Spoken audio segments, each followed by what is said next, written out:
court this morning in prison in Mountjoy. She's been incarcerated for the last 9.5 weeks. She's the 79-year-old political activist who protested against the use of Shannon Airport by US military planes. Will you please welcome Margaretta D'Arcy?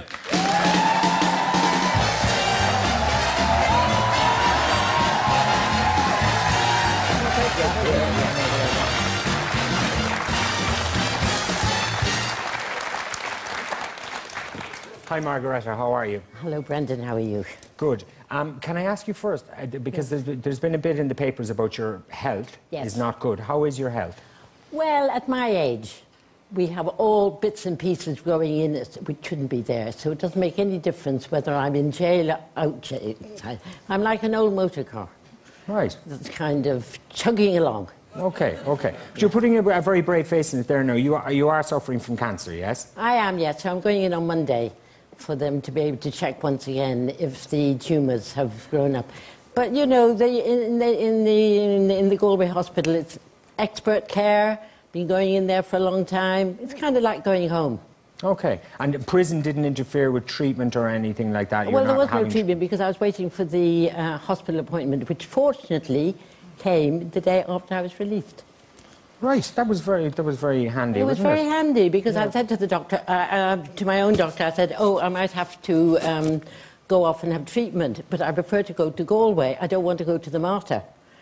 And he said, "Oh, well, I don't know. The Martyr is okay." And I said, "No, I prefer just to go to Galway for the treatment." So it all happened very, Everything very is working out very well. Absolutely. But listen, and I know is it arthritis or Parkinson's is written somewhere as well? Well, if you want to know, I had my neck broken by the RUC, which I didn't realise at the time. Right. And so arthritis set in, which is the reason why my head shakes. Okay. So it's kind of like those little screws, what are they called, the Dobermines or something or other, and they kind of got loose. Right. So an old war wound. Yeah, and then at Greenham Common, I got another old war wound. Okay. And then I fell off my bicycle.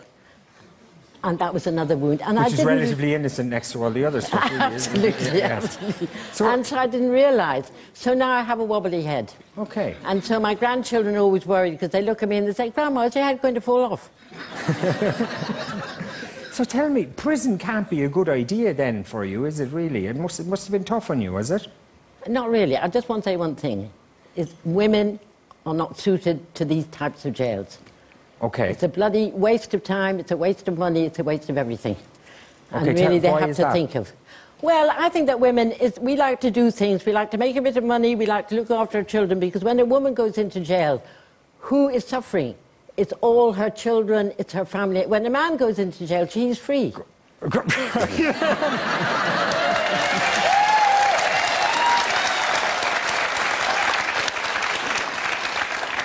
And tell me, what kind of women did you meet in there? Beautiful, beautiful women. They're all going to be watching. You are all gorgeous. There isn't a woman in there who is not absolutely gorgeous. They are shining angels flying around the place, and they are wonderful. Okay. I mean, they're probably really not that angelic now that they ended up in there. Oh, no, but it's true. I mean, they are absolutely... And did they know about you and why you were there? And did they treat you with certainly respect didn't at the beginning. As they said, "What are you doing in here? How dare you be in here when you can be released? If you think you're Nelson Mandela, he was there for 25 years before he changed the world. You, 3 months, and you think you're going to change the world? Get real. Go home. Get your little pussycat, put him on the lap and watch the television and don't come in here tormenting us." Yeah. Because in fairness, Margaret, you could kind of have avoided going to prison. You had to sign a bond, wasn't it, to say you wouldn't go back into Shannon? Yes, but the bond was to say that everything is nice and proper in Shannon, that there is no criminality, there's no murder, there's no assassinations.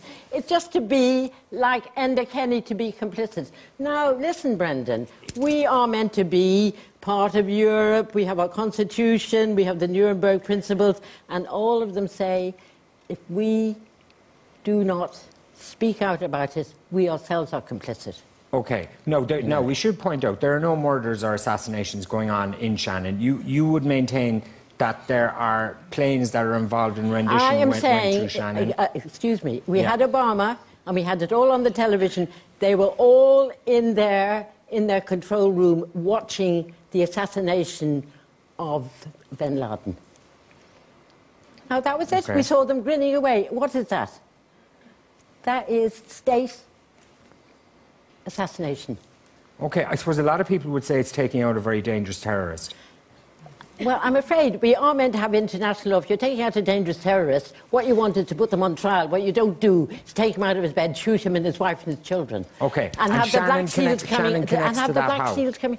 Now, the other thing is, the reason why I'm wearing the suit, Guantanamo Bay, we know about the prisoners. Now, there is absolute proof now that there have been rendition flights going through Shannon with prisoners on. What does the government do? Why can't they just the government would say that that hasn't happened, that they have looked into it and sought assurances. No, I'm afraid now is that there is absolute evidence that there have been at least 2 flights going through. It's all there in documentation. Why can't the government say, I'm sorry, we made a terrible mistake. We do not want to have these kind of things going through Shannon. OK, so you think the government are lying to us about this, yes? I think that they're absolutely in denial in the same way as the whistleblowers. I mean, look at them. When Colin gets up and says the whistleblowers are disgusting, and what is shatter and whatever, you know. I mean, we are living in a very, very strange kind of world where why can they not speak the truth? That's all we want. If they want to have Shannon as a military airport, say that. But the other thing, Brendan, the one thing that should not happen, they should not use civilians and allow the military to hide behind civilians. I mean, I've been at Shannon, as you yourself have. I've seen an Aer Lingus plane, I've seen a military plane, and I've seen an Aer Lingus plane on the runway, and they're all going off together. Now... So you think they're using Aer Lingus planes as camouflage for military planes? Is well, that what you're saying? Well, I wouldn't put it as wrongly as that. Yeah. What shall I say is that they're so bloody careless. OK. That they don't think about it. Speaking of careless, so yes. what you did, you and Niall Farrell, yes. So you went on the runway, and it almost sounds as if you had difficulty getting arrested.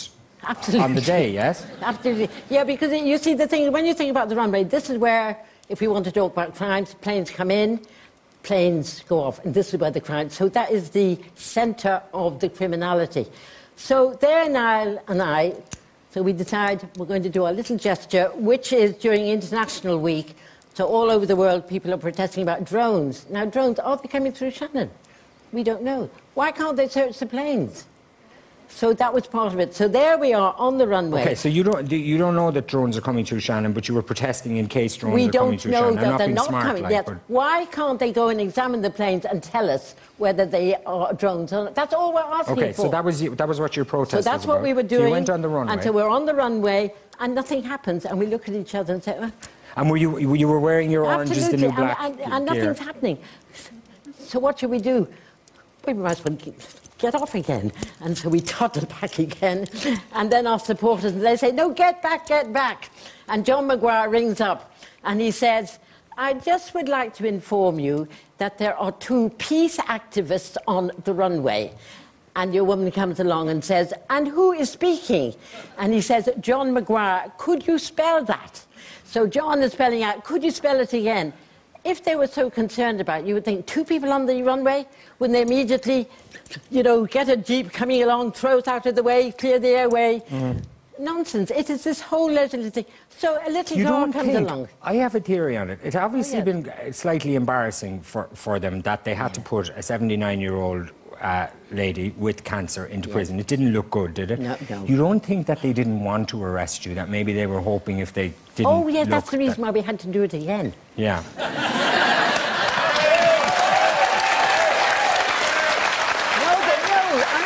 We exposed a security risk, and not only that, Brendan, you would have thought, after having gone through Gate 6 the first time, they must have known when they built up to the Syrian war that we're going to do something. And so we trot in exactly the same gate and trot onto the right, a bit more efficient this time. OK. Where are the cameras? OK, so you don't even have the element of surprise anymore, and they still can't catch you? No. And Margaretta, are you going to go back again? Well, I mean, Brendan, if you and I would like to have a little date on the runway, have a little picnic, and then we won't have to be put into court and be complicit for murder and all those nasty things. I can't take 9.5 weeks out to go in making... you would not go into that. No, listen, don't you worry. It's all very pleasant and all very nice. Is it very nice in there? You've been Mountjoy. You play football. It sounds like the men's... But you know what, Margaretta? I honestly think I'd be better off in the women's prison. That'd be more my speed in there. I'd say the men's might be a bit hardcore for me. No, funnily enough, it's a women's prison is worse. Is it? It's infinitely worse because all things go for the men. They don't want a women's prison. They never wanted a women's prison. They don't know how to deal with the women's prison. So we don't have any officers, we don't have anything. We're treated as second-class citizens. The men, they have all these different types of open prisons, training programs, able to move round from one to the other. But you were doing activities and stuff in there, weren't you? Yeah, no, but that's inside. But the women are not allowed out. So you can be a long-term prisoner and you're never allowed out. You don't know about money.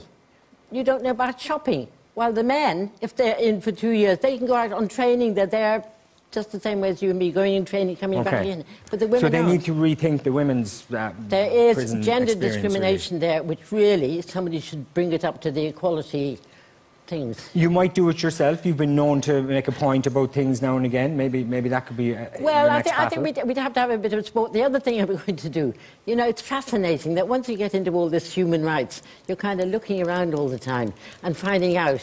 It kind of opens one's eyes. Anxiety and stress because they're not prison officers. Now, that is mental torture. Yeah, okay. You know, as well as the discrimination. Now, that's another crime that one thing that happened while you were in there that caused a little bit of a fuss outside that I'm sure you were aware of was that you had a visit from the Auras, which it must have felt like a great gesture of support to you. I know Sabina, the President's wife, is an old friend. Listen, I've known Sabina for a long time. We're in the theatre, she's in my plays and whatever have you. She comes down. Yeah. And not only that, but did it not feel symbolically it was nice as well that somebody came from the Auras? No, I didn't. I thought that was very nice of Sabina as a friend to come along and come along. And the other thing that I thought was very nice... he's an old friend of yours as well, but I suppose he couldn't come, could he, given his Well, he's position? not as much of an old friend as Sabina. Okay, who's very warm, emotional, method actress, you know, Was she a method actress, yes? She was. She was with Deirdre O'Connell at the Focus Theatre. Right. You know, and she feels a lot. And not only that, but on the eve of St. Patrick, she sent down a most beautiful bowl of shamrock. And to the prison? Yeah. Lovely. And that was absolutely beautiful. Because I think you've got to understand, once you're in jail, which I hadn't realised, you're actually excluded. So they go on about we're all meant to be cherished, we're all meant to be equal, and St. Patrick's Day. And inside the jail, it's as if it was an ordinary day. Yeah, I don't want to be mean, but I suppose is that half the point of being in prison, that you are kind of excluded from Well, it shouldn't be, because aren't we meant to be a Christian country, and isn't one of the thingamabobs is be kind to prisoners, visiting prisoners and cherishing? I think it's a bloody disgrace, honestly, that we are told to Christmas, Easter, St. Patrick's Day, nothing happens in there. Okay, all right. You know. I did hear you were making teddy bears in there, were you? Not only that, but I have a little teddy bear for your daughter. You have a teddy bear yes. for me? Now, let me show you this little teddy bear.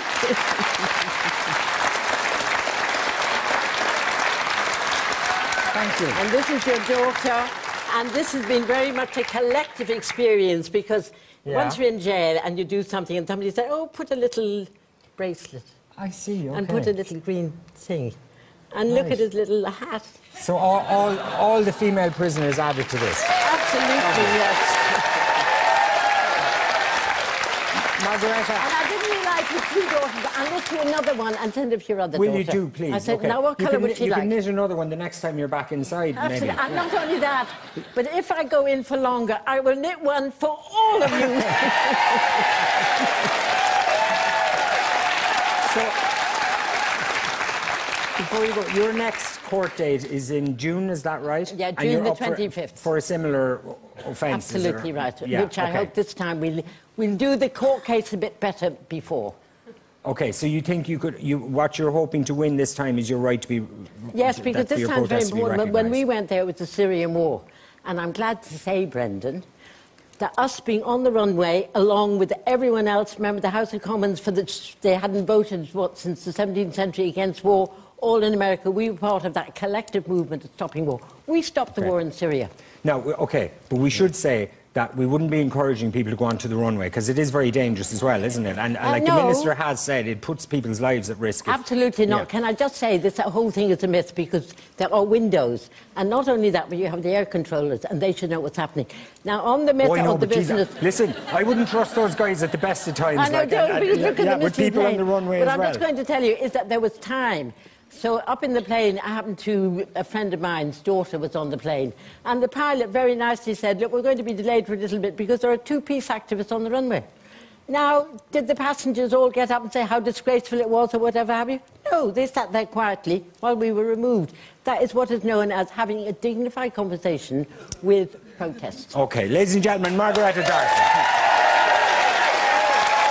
I just have to say to all the people, and I just have to say to all the women who are watching me in Cedar. Oh, sorry, you want to say hello to... Yes. And about the soup, fantastic soup makers, fantastic salad makers, and the shop, it's about time it had good, healthy food. Okay. And I just want to say about the little babies. Little Patrick is 7 weeks old, little John is 5 weeks old, and little Abby, who will be coming out of her mother's womb in 4 weeks' time, and she will be waiting. Okay. And we have 2 dogs, and we have another dog, Emily, and she's having a baby, 6 little puppies at the end of April. OK. So anyway, to the women... Margaretta, wait a second. We'll be going to a break. And can I just say that if there is anyone there in the women's prison in Mountjoy who wasn't mentioned, we're sorry, and you're included as well. But I think she got most of you in there. Competition time for you at home now.